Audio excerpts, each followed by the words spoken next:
கிங்குன்னா நமக்கு வந்து கடவுள் தான் கிங்கு. என்ன பெரிய ராஜா தியாகராஜா அவர் தான்.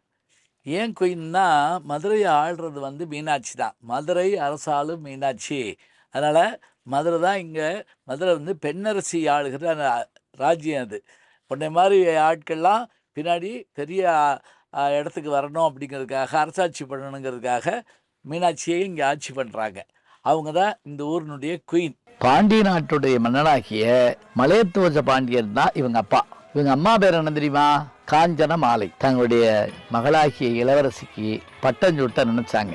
அதுதான் இன்னைக்கு பட்டாபிஷேகமா நடக்க போகுது. இந்த பட்டாபிஷேக நிகழ்ச்சியை எல்லாரும் அற்புதமா பாக்குறாங்க.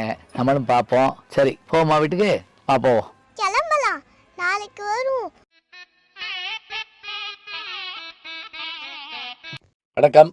சித்திரை திருவிழாவில் மிக முக்கியமாக நாமெல்லாம் எதிர்பார்க்கிற ஒரு திருவிழா எது என்று கேட்டால், அம்பிகை தடாதகை பிராட்டி மீனாட்சி பட்டமேற்கின்ற அந்த நாள்.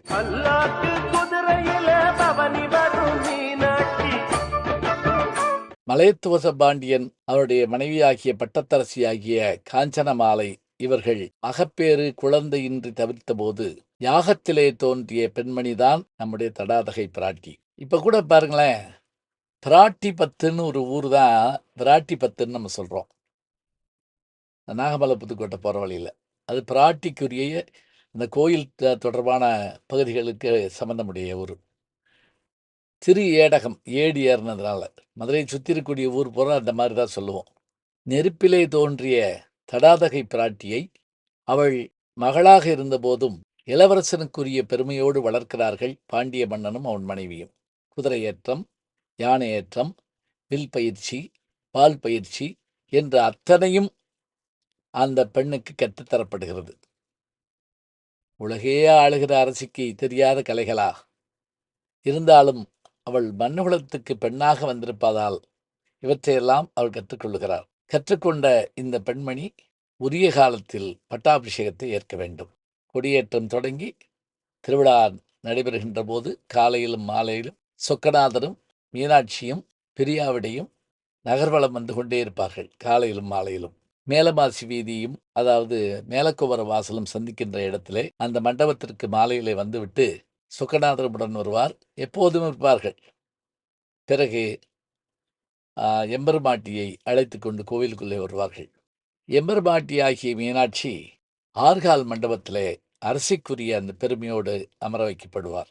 ராயர் கிரீடம், வைர கிரீடம் அவருடைய சிரசிலே வைக்கப்படும். தலையிலே வைரத்தால் ஆகிய செங்கோலும் எம்பெருமாட்டினுடைய கையிலே தரப்படும். மதுரை அரசாளும் மீனாட்சி, மாநகர் காஞ்சியிலே காமாட்சி.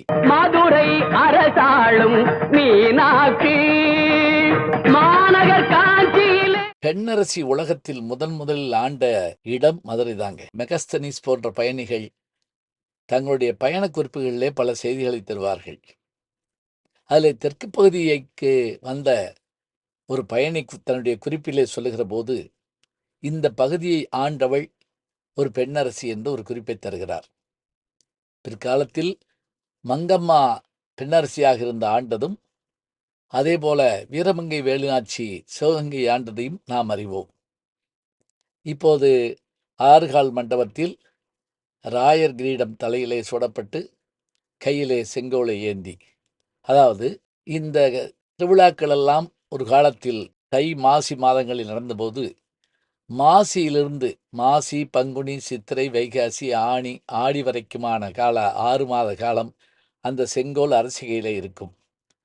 பிறகு 6 மாதம் செங்கோல் சொக்கநாதர் கைக்கு செல்லும். இப்போது சித்திரை மாதத்திலே விழா தொடங்குவதால் சித்திரையிலே இந்த விழா நடைபெறுகிற போது சித்திரை, வைகாசி, ஆணி, ஆடி, ஆவணி, இந்த ஆவணி மாதத்திலே மீண்டும் எம்பெருமாட்டியினிடத்திலிருந்து அந்த செங்கோல் மன்னனாகிய சொக்கநாதருடைய கையிலே சென்று சேரும்.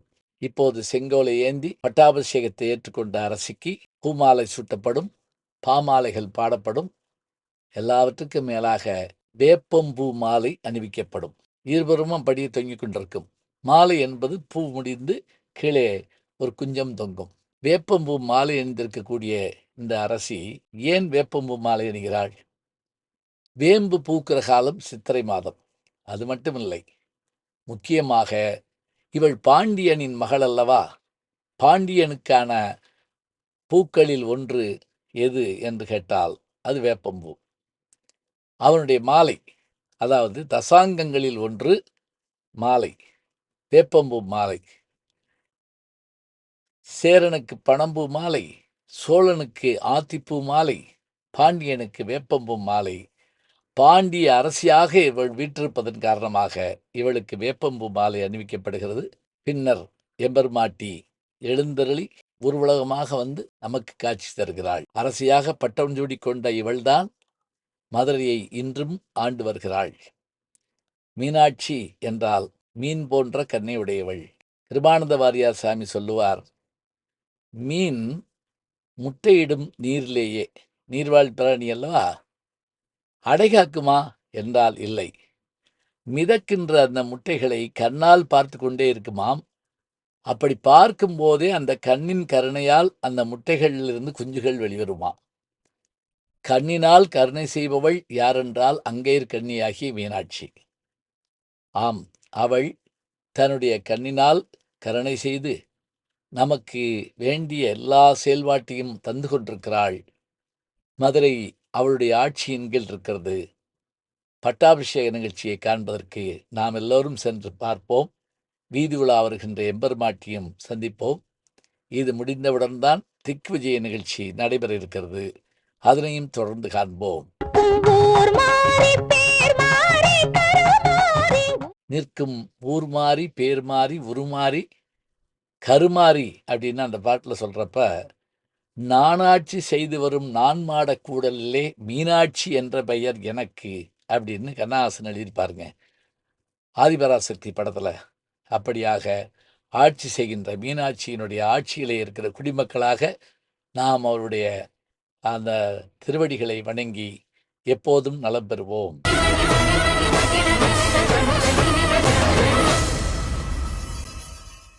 வாருங்கள், சென்று எம்பெருமாட்டினுடைய அந்த பட்டாபிஷேக நிகழ்ச்சியை பார்த்து வருவோம்.